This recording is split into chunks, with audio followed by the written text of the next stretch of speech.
বাংলাদেশের তাবলিগ জামাতের এক পক্ষ যাদেরকে সাতপন্থী হিসেবে সবাই চেনে, বিশ্বের সিংহভাগ আলেম এই গ্রুপটিকে ভ্রান্ত মনে করেন।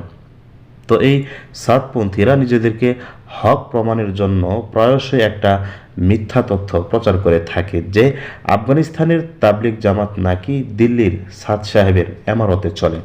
তাদের দাবি আফগানিস্তানের 95% তাবলিগের সাথী সাদ সাহেবের অনুসরণ করেন, অথচ তাদের এই দাবির কোনো সত্যতা পাওয়া যায় না। এ ব্যাপারে তাবলিগের মেহনতে দীর্ঘদিন লেগে থাকা মুহতারাম সাইফুদ্দিন গাজী তার ফেসবুক পোস্টে লিখেন, আফগানিস্তানের তাবলিগ নিয়ে সাতপন্থীদের প্রচারিত সংবাদ সত্য নয়। তিনি বলেন, আফগান দাওয়াতের সাথীদের সাথে নিয়মিত যোগাযোগ রয়েছে আমার।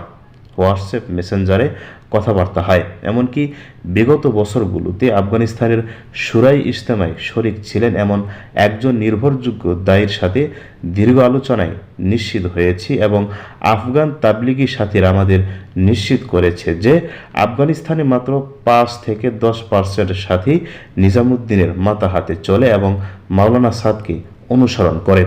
অবশিষ্ট 90% সবাই আলমী শুরার তত্ত্বাবধানে মেহনত করে। প্রতি বছর তারা রাইব্যান্ড ইজতেমায় শরিক হয়। এবারের রাইব্যান্ড ইজতেমায় আফগানিস্তান থেকে ভিসা নিয়ে প্রায় 3000 সাথী অংশগ্রহণ করেছে। ভিসাবিহীন বর্ডার পার হয়ে এসেছেন এর কয়েক গুণ। প্রতি বছর কিছু না কিছু সাথী বাংলাদেশের টঙ্গী ইজতেমাতেও আসেন। সুতরাং আফগানিস্তানের তাবলিগ পুরোটা নিজামুদ্দিনের অনুসারী, এটা সম্পূর্ণ মিথ্যা।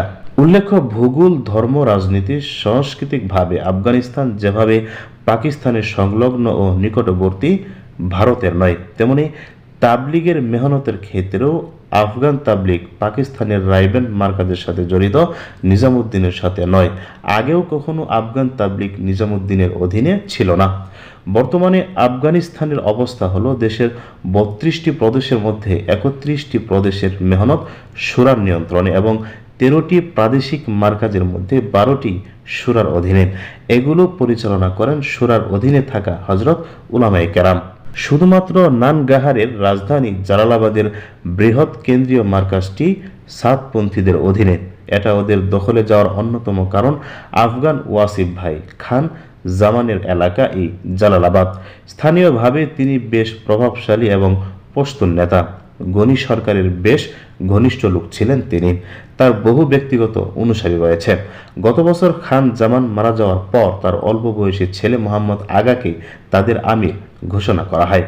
জালালাবাদে আলমী শুরার সাথীরা সংখ্যায় অনেক হওয়া সত্ত্বেও কেবল এ কারণে ওই মার্কাজ নিয়ে তেমন তৎপরতা দেখায়নি, কারণ এতে জীবনহানি ঘটার শঙ্কা ছিল, যা কোনোভাবেই সমর্থনযোগ্য নয়। আলমী শুরার অধীনে আফগানিস্তানে বড় বড় ইজতেমা অনুষ্ঠিত হয়ে আসছে। প্রাদেশিক ইজতেমা 3-4টি প্রদেশ নিয়ে হয়ে থাকে। গত বছর 6টি প্রাদেশিক ইজতেমা এবং রাজধানী কাবুলে পুরাতন সাথীদের জোর অনুষ্ঠিত হয়েছিল। এগুলোতে ইমারতের গুরুত্বপূর্ণ ব্যক্তিবর্গ অংশ নিয়েছিলেন।